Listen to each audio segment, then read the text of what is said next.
Alors, petit tuto sur la liste déroulante en cascade. Avant de poursuivre le tuto, je voudrais d'abord expliquer ce que c'est qu'une liste déroulante plus simplement.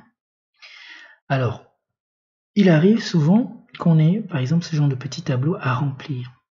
Je vais mettre le nom, par exemple Malcolm X. Et je vais vouloir mettre le sexe. Je vais mettre homme. Alors, quand j'écris homme, ça me prend du temps et je risque aussi de faire une erreur d'orthographe. Donc, la liste déroulante va me permettre ici, une fois que j'ai mis le nom, de gagner du temps. Donc, de venir sélectionner tout simplement la variable correspondante. Voilà. Et je mettrai aussi, par exemple, Kimpavita.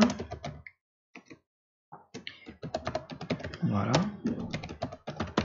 Et au lieu d'écrire femme, qui me prendrait, voilà, vous voyez, je viens de faire une erreur, qui me prendrait du temps. Alors, je vais tout simplement venir, là, sur cette fléchette, choisir femme. C'est le même principe, c'est comme ça, c'est ça la liste déroulante, ça permet de gagner du temps et d'éliminer les risques d'erreur sur les variables que l'on écrit. Le principe de la liste déroulante en cascade est tel que, à partir de ces listes-là, ce tableau que j'ai élaboré, je vais dire à Excel que si je choisis le Gabon comme pays, ici dans cette cellule, il faudrait que dans la liste déroulante qui va apparaître ici, j'ai les listes, les noms des villes qui sont en dessous de Gabon. Pareil, si je choisis Cameroun, la liste qui va s'afficher ici, c'est la liste du Cameroun. La liste des villes du Cameroun. Alors avant de poursuivre la vidéo, je voudrais vous inviter à aller vous abonner à la page en cliquant sur la petite cloche en dessous de la vidéo. Ainsi, vous serez informé des notifications. Vous serez notifié lorsque systématiquement il y a un nouveau tuto. Nous allons poursuivre et construire notre première liste déroulante des pays. Alors, pour construire, je vais tout simplement créer d'abord une plage nommée. Voilà, ici je vais sélectionner mes pays. Je vais me mettre là et écrire pays tout simplement. Voilà, j'ai déjà créé ma liste, ma plage nommée. Je vais maintenant créer ma liste déroulante des pays. Je sélectionne les champs où je veux faire apparaître ma liste déroulante. Je viens dans le menu données, validation de données, je sélectionne liste et je mets égal pays. Ok. Pays. Voilà, et je fais OK. Donc à partir de ce moment, je vais avoir moi ma liste déroulante des pays. Donc j'ai le Gabon, voilà, j'ai la Guinée équatoriale et j'ai le Cameroun.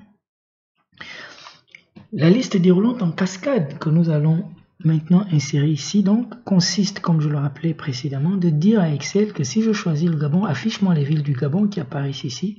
Si je choisis Guinée équatoriale, ici, affiche-moi dans cette liste les listes des villes de la Guinée équatoriale. C'est exactement la même procédure que précédemment pour créer la liste déroulante. Cependant, nous allons tout simplement ajouter une fonction que l'on appelle fonction indirecte. Alors, comme nous l'avons vu, pour créer une liste déroulante, je vais d'abord créer mes plages nommées. Voilà, donc je vais créer la plage nommée du Gabon. Il faut que je renomme ça exactement comme c'est écrit ici. Donc, sinon, ça ne marche pas. Je mets Gabon. Je vais créer pour le Cameroun. Alors, il y a une autre procédure. Je vais venir dans Formule, définir un nom et je mets Cameroun. Voilà. Ensuite, Guinée équatoriale, je vais rapidement copier-coller. Ensuite, je viens définir un nom. Je colle. Notez bien que quand il y a un espace dans le nom d'un pays, il faut mettre underscore, le tiré du 8, et non l'espace ou tout simplement le tiré du 6, parce que Excel ne reconnaît pas ça. Sinon, ça ne va pas marcher. Je ne sais pas pourquoi c'est comme ça, mais c'est comme ça. Voilà, je viens de créer mes listes.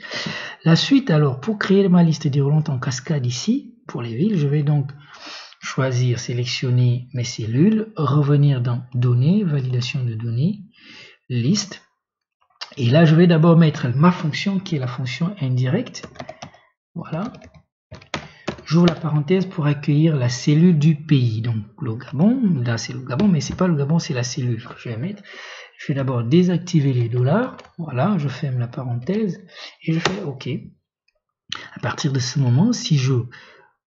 Voilà, j'ai les villes du Gabon qui s'affichent, notamment Libreville. Si je change Oubitam, par exemple, Alors, si je change OIM, si je change ici, je vais mettre Cameroun. Ici, j'aurai maintenant les villes du Cameroun. Voilà, j'ai bien voilà. Ok. Voilà, c'est ce que je voulais montrer. Et merci d'avoir suivi notre tuto. À la prochaine pour le prochain tuto. À bientôt.